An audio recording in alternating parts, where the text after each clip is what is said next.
Nice. Thank you. Thank you for taking the time to come and interview with us. No problem. Thanks for having me. Hey, my name is Mrs. Call, and I'm with Call Financial Institution, and we're excited to have your resume and to have you come visit with us. Thank you. Okay, tell us a little bit about yourself. What brings you to this position? Yeah, so first of all, my name is Alexandra Burke, and I am a student at Utah Valley University.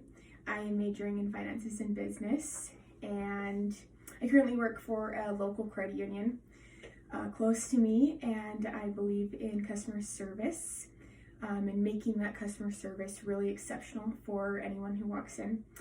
And I believe in offering the products and services that we have to our customers, really providing them that great experience so that they will come back and use us for all their financial needs in the future. Excellent, excellent. Well, we are interviewing 6 different candidates today. So the purpose of this is to narrow those people down to someone who's going to fit our financial institution and will be able to fit right in with the rest of us that are here. The time involved is we will know by the end of next week. Okay. So we will get back with you. Now, with your current employer, do you have to give them a certain amount of time? Yes, I need 2 weeks. You need 2 weeks? Yeah. Okay, so you will know by the end of next week. Before Okay. the end of next week, we're going to make our final decision. The type of questions that we will be asking, we just want you to be honest. We want you to speak from experience and how you would handle some of these situations that I'm going to talk to you about. Okay. We're looking for the skills that you have that relate to this particular job. And it sounds like you've had some experience in this, so you'll fit, be able to answer exactly that. Okay, you told me just a little bit about yourself. So I'm going to ask you 10 qualifying questions and behavior questions, and I'm going to ask you to clarify when necessary. Do you have any questions before we begin? This is for the financial assistant position, correct? Yes, Okay. yes, financial position, full-time. It is Okay. full-time. So is that going to interfere with what you're doing? No, that's perfect. Okay, great. All right. So first of all, let's see, our first question. So tell me about a time when you showed initiative. What prompted you to get started and what were the results? Initiative, that's a great word. I really like that word, honestly, because in my branch right now, at my job, I have to take a lot of initiative. Example is a lot of times we won't have members always in our branch, and we have to take initiative to get other things done that not necessarily are right in front of us every single day, but they are something that does need to be done. For example, audits.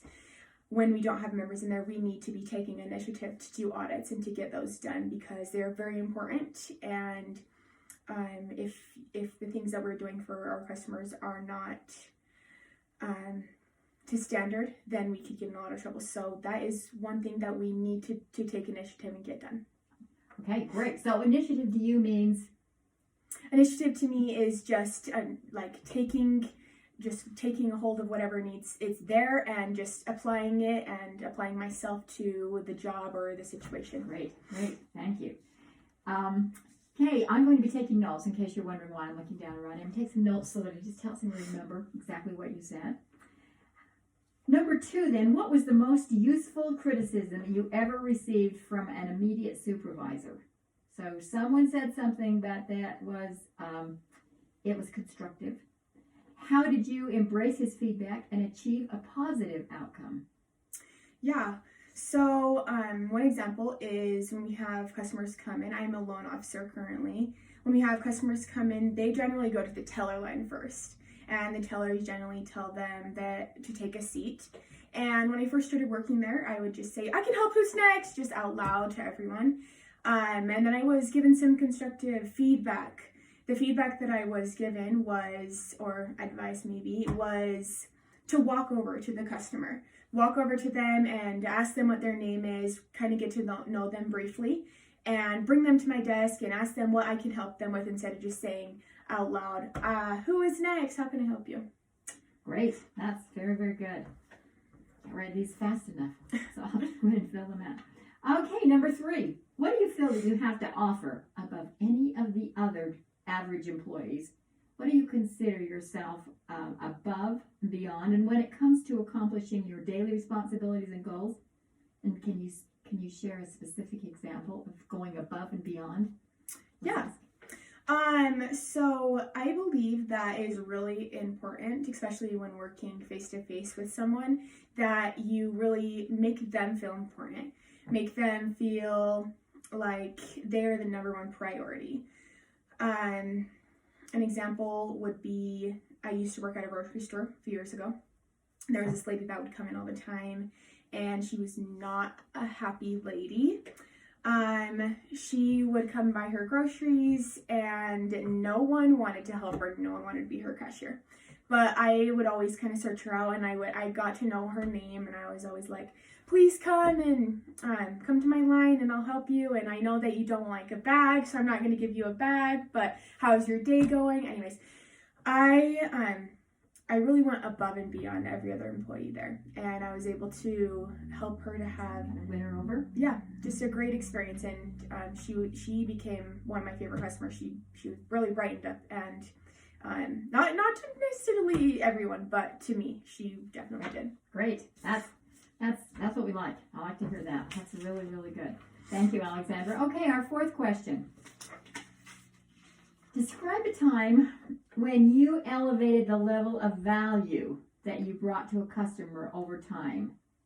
How did you accomplish this? It kind of goes with the last scenario that I gave. Yeah. A higher level. I think it does relate to the last one, of going above and beyond. But elevate the level of value that you brought to a customer. So I guess just making that customer feel very valued. Yeah. So like I say, I'm a loan officer. I try to kind of very much understand the necessities that the person needs at the time. You know, I don't want to necessarily rip them off or give them something that they don't need. So I definitely get to know them and the situation that they're in and kind of cater to them. Does that answer your question? Yes, it does, because you get to know them personally a little bit more. So you're not trying to give them something that they really don't need. You understand the situation. Okay, that's great. All right, let's see. We're just going right through these really fast, Alexandra. Can you recall a time when you were less than pleased with your performance? So you just had a bad day, like a bad hair day. Yeah. What did you do about it? So yeah, at my work, we actually have an incentive program, and I love to partake in that incentive program because that means more income for me. Anyway, yes. A few months back, at the beginning of the month, I was like, I'm going to do this. I made a goal that I was going to reach a certain number of the cross sells that I was doing. That's how we earn our incentive. And I made this goal, and by the middle of the month, I hadn't nearly come to reach that goal. And I was kind of frustrated. I kind of just gave up the last end of the month. And I realized that the reason I did not accomplish that is because I was not organized that month. I clearly I was working very hard, but I was not working as efficient as I should have been. So the next month, I kind of made adjustments to the way that I was going to organize things, and I was able to get things done twice as fast, and I was able to earn that incentive that next month. So that's great. What you're saying to me is you learned to work smarter, not harder. Yes. Yes. Great. Okay. Like that. That's very good. Thank you. Okay, Alexandra, describe your level of competitiveness. Tell me about a specific situation where your competitiveness helped you achieve better results than your peers. You said you like those incentives and you like to work hard for them. Yeah. So tell me about that competitiveness inside of you. So yeah, along with that incentive, we also have a different and branch incentive where they actually will put whoever has the most cross sells that month. They'll put our name into a bowl or a hat, and then at the end of the quarter, they'll draw out our name, and then we are able to earn a bigger prize. It's competitive because we have to be the best. We have to have more crosses than everyone else. So I see my coworker over across the room, talking about a specific product that we have. It really motivates me to talk about another product or a different product that we have, or tell us another customer, because I'm like, oh, they're doing it, so I really need to get on board and do it also. So does that answer Yes, that does. But tell me, to what length would you go if you notice that your coworker is doing even better than you? Would you still do it in a very pleasant way? Would you just go all out and say, oh, no matter what, I'm going to win this, I'm going to, undercut her? Or would it just be that you would just do your best and not worry so much about them? How would you? Yeah, definitely. That's something to consider. I definitely want to do my best, and I definitely don't want to destroy any relationships that I have with my coworkers or put anyone down. So, I that's all I can do. I can only do my best. Definitely seeing someone else accomplish their goals and talk about the things that we're supposed to be doing and doing those cross sells definitely motivates me to work harder, but definitely I can only do my best. So watching them achieve motivates you rather than discourages you because they're ahead of you. Yeah. Great.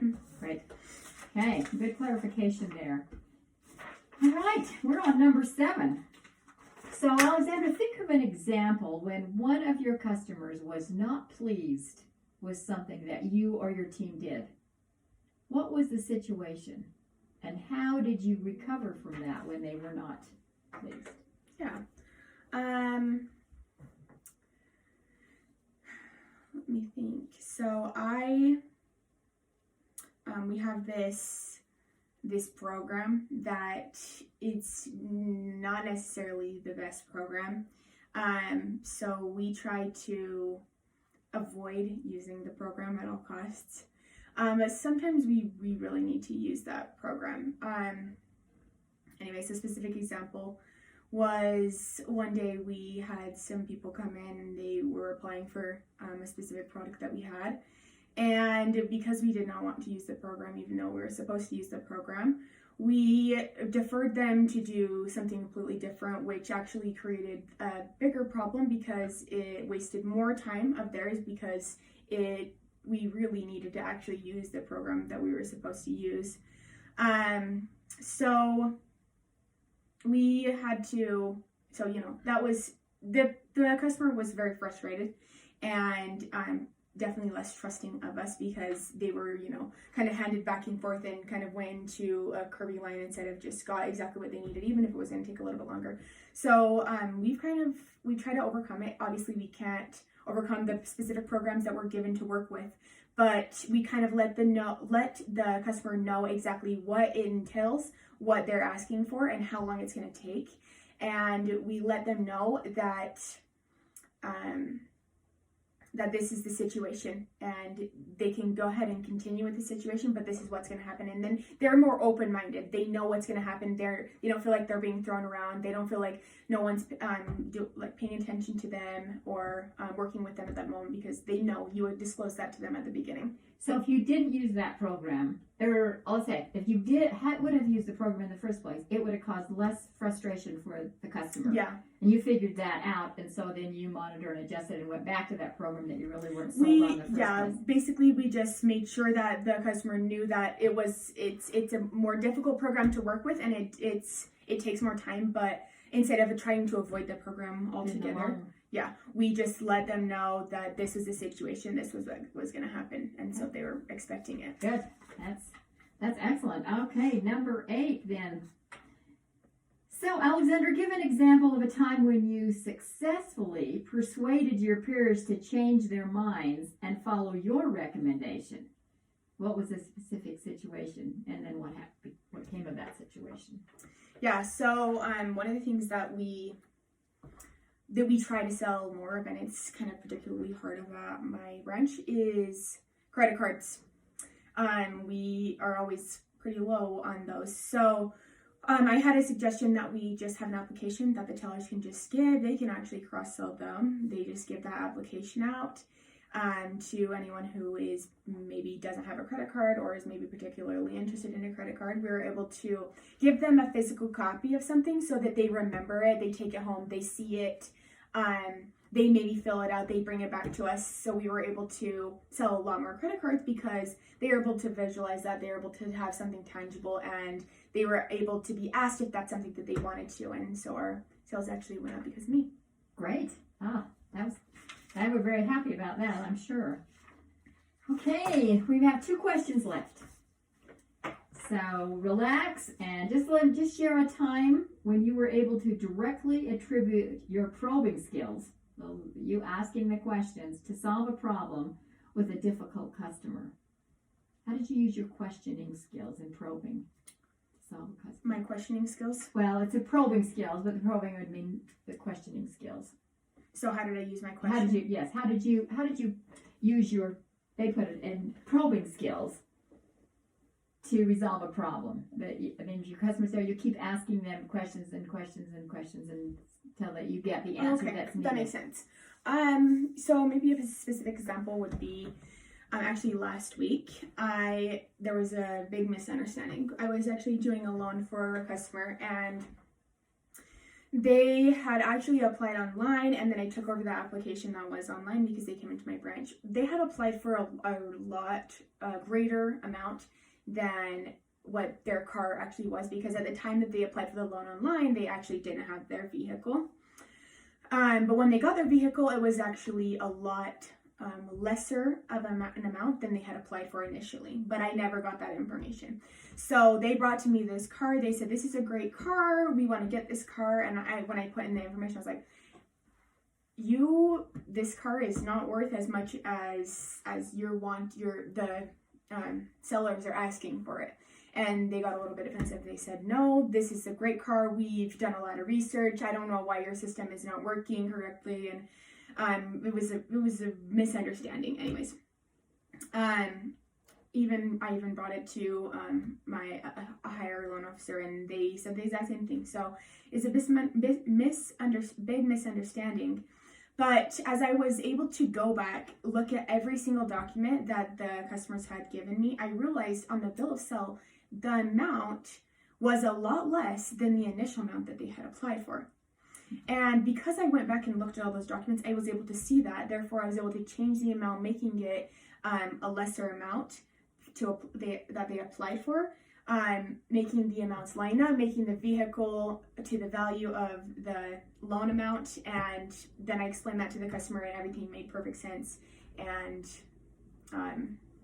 so by you probing more and more, not giving up, and asking questions to them and looking at what they had initially written, you were able to solve the problem that they were that they had come in for. Mm-hmm. You solved the problem that you initially saw. Yeah. Okay, good. All right.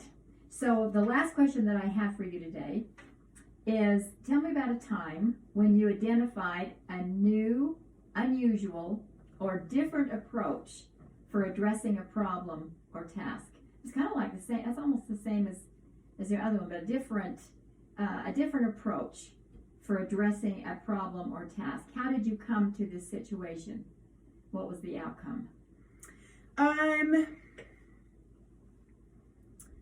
don't know. I think that question really, it in my mind, it makes me think of really catering to the customer, not necessarily saying the exact same thing, but helping them, catering the products and services to them and their needs.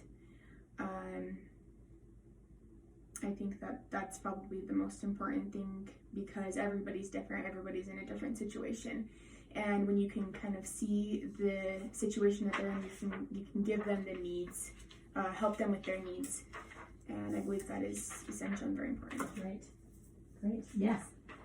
All right, that is the last question that we have. Let's see, 8, 9, I think we have 10 questions.